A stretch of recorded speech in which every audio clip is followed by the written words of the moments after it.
Good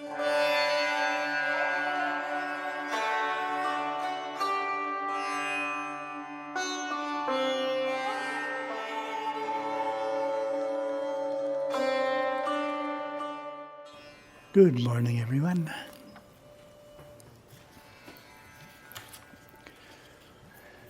We are continuing with Merging with Śiva, chapter 37, titled The Fine Art of Meditation, drawn from the 1972 Master Course, and we're starting with the second half of Lesson 257, Overcoming Karma. Why would you ever want to place demands of perfection upon yourself? You now walk the path of perfection, and you must be so to walk that path. What is this perfection?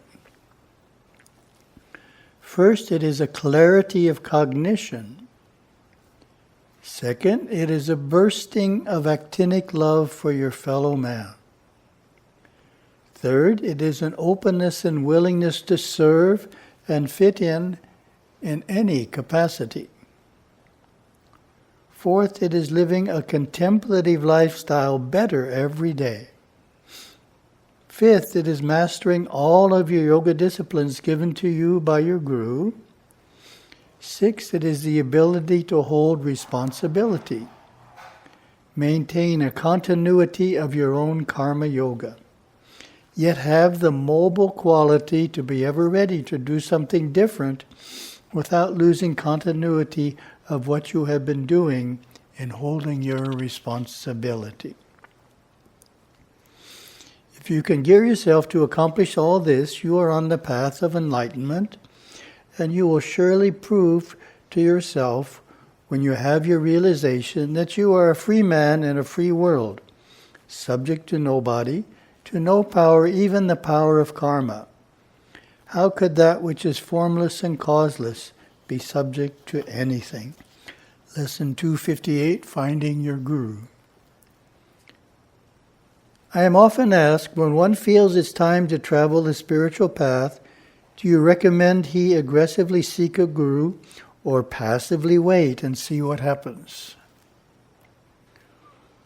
When one is ready to swim, should he walk around the swimming pool or should he dive in and get on with it? Naturally, he would dive in and take each thing that comes along in a very positive way. That is the thing to do. Otherwise, in waiting and putting it into the intellectual mind, all the different doubts come up and make a big fog, which again he has to live through. He missed his timing. The guru-disciple relationship is so central in Hinduism. A guru is a helper on the inner path. Visualize a rocky stream path leading up a high mountain. The guru is there to help you over some big boulders and through the swamps, and to send out a scout to help you back on the inner path if you become externalized. You don't need a Satguru all the time. Most of it you have to do yourself, after you have his grace and learn the rules. But he is there when you need him inwardly. He is just there, and that is reassuring. Do everything that you possibly can for your guru. The guru is like the wind. You may not always have him as close to you, so throw yourself into his work selflessly. He has a mission that came to him from his guru and his guru's guru. It is your mission in this life too, realization of the self-God within and helping others do the same. I have been asked many times, how does one choose a guru? Well, if you were in a crowd of people and you hadn't seen your mother and father for 5 or 10 years, you would immediately know them. You could pick them out of a large crowd. You'd immediately know. And so it is with the guru. There are, shall we say, commercial gurus. Pick a guru, have a guru, here a guru, there a guru. A guru in the classical sense of the word doesn't have a great many devotees. He might have a lot of people who think he's really great, especially if he chants well or does something that is outstanding. It's easy to get a lot of followers. Traditionally, a guru can only take a few close disciples, and he generally does. If you're looking for a guru, try to feel his vibration. Better still, talk to his students to see if they have any substance. Ask them, have you had any inner experience? If they start talking about everything, telling you all about it, or try to convert you, be cautious. On the other hand, if they look content within themselves and test you out a little to see if you are sincere, you know that they're taught to be wise. Look at the students, see how they interact among themselves. In this way you get to know the caliber of the man who is their Satguru. Find out who his guru is and where the line of darshan power comes from. Then you get to know, to really know. Don't be too hasty in picking your guru. That is the best advice. Maybe it's not for you in this life to have a guru. Maybe next life or the life after that. There's no hurry, and yet there is a great sense of urgency on this spiritual path. A great sense of urgency. Don't go hunting for a guru. Just be alert enough to know when you encounter him.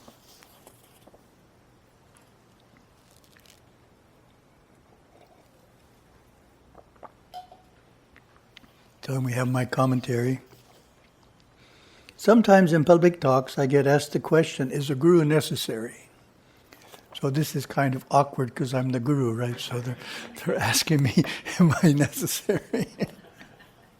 Anyway, I try not to smile when I get that question. I reply by asking the question, do you need a teacher to learn to sing devotional songs? And then answer the question by saying, anyone can learn to sing simple devotional bhajans without a teacher. However, if you want to learn to sing the more difficult Carnatic songs, a teacher is definitely needed. Is a guru needed? By worshipping regularly at a temple and reading scripture, you can make some spiritual progress without a guru. But if you want to maximize your spiritual progress in this lifetime, you definitely need a guru. Back to the text. How does one know whether an inner experience is real or imaginary? Well, we don't have to go very far in answering that question because everyone has inner experiences. Two people are in love, they fight, they separate. That's an inner experience and it's real, isn't it? That emotion, that tearing apart, those wonderful mental arguments where nobody quite wins, they're all real. Even such an argument is an inner experience, but of a more externalized, instinctive, intellectual, or gross nature. Yes, it's very real. It shakes the muscles. It can even make us perspire. It lives within us. It could keep us awake at night or give us disturbing dreams. It's a real and a vital experience. We have to go through these grosser inner experiences first before our inner life becomes more refined. They are just as real, seeing light within the body, light within the head, and hearing the inner sounds. All of these things you have read about come to you after you have gone through the inner experiences of the instinctive and intellectual mind. First we go through our inner instinctive experiences, then our intellectual experiences, then our intuitive or creative experiences. Finally, come to the self, which we realize is the totality of all inner experiences, being beyond experience itself. Lesson 259, going into meditation. The refined inner energy that you experience in your deepest meditations is always there, was always there, and shall always be there. It's just there. You don't have to call upon it. It's just there. Just be aware that you are it, and not that you are any other of the many of other types of things that you can be. Just be that intangible, tangible energy, and don't be the emotions that you feel. Don't be thoughts that you think. Don't be the stomach that's hungry. Don't be the body that's moving. Don't be the place that you're going to. Just be that energy. Then you can do anything on the external world and really enjoy it. So commentary, the Shum word that we use regularly in our meditations is onif. The sublime vibration of a place or platform of worship, an altar outside or inside. Finding the place within yourself that is absolutely quiet. In onif, we are deep enough within that all of the forces of the mind can be seen, and we are, like the hummingbird, totally quiet. From onif, we look out and see the forces equalizing themselves. Back to the text. Here are some basic signposts for successful meditation. Remember them and do them slowly on your own. First, sit up nice and straight with the spine erect and the head balanced at the top of the spine. Proper posture is necessary because the very simple act of equalizing the weight and having it held up by the spine causes you to lose body consciousness. Just equalizing of your weight can do that. Breathe deeply and rhythmically. Feel the energies of the body begin to flow harmoniously through the body. Now try to feel the warmth of the body. Simply feel the warmth of the body. Once you can sense physical warmth, try to feel the totality of the nerve system all at one time. All of the 5,000 or 6,000 miles of nerve currents. It's simple. Feel it all at one time and grasp that intuitively. Now, this nerve current is being energized from one central source, and we're going to find that source. It's in the central core of the spine. Feel that energy flow through the spine and out through this nerve system, which finally causes warmth in the physical body, which you've already felt. But now, don't feel the warmth of the body, don't feel the nerve system, feel only the power of the spine. Once you have done this, you are ready to meditate.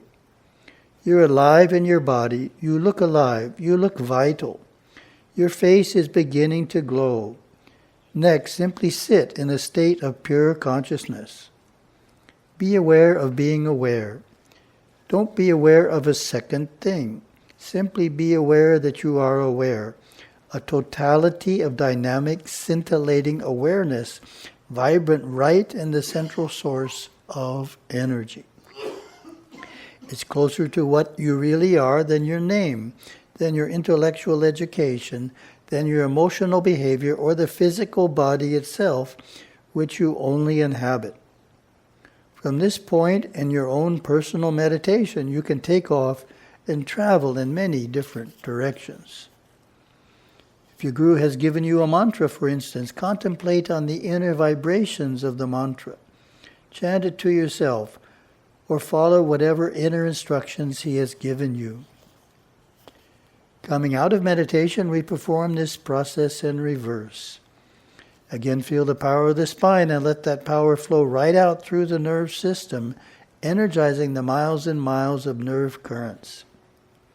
Feel your nerve system coming to life. Feel the warmth of the body as we come back into physical consciousness. Finally, open your eyes and view the external world around you and compare it to the internal world that you very rapidly just touched into in your meditation. It's easy to remember this entrance and exit to meditation. Do it often. Get to know the energy flows of the body. Live in the pure energy of the spine. Lean on no one. If you must lean on something, make it your own spine. Thank you very much. Have a wonderful day.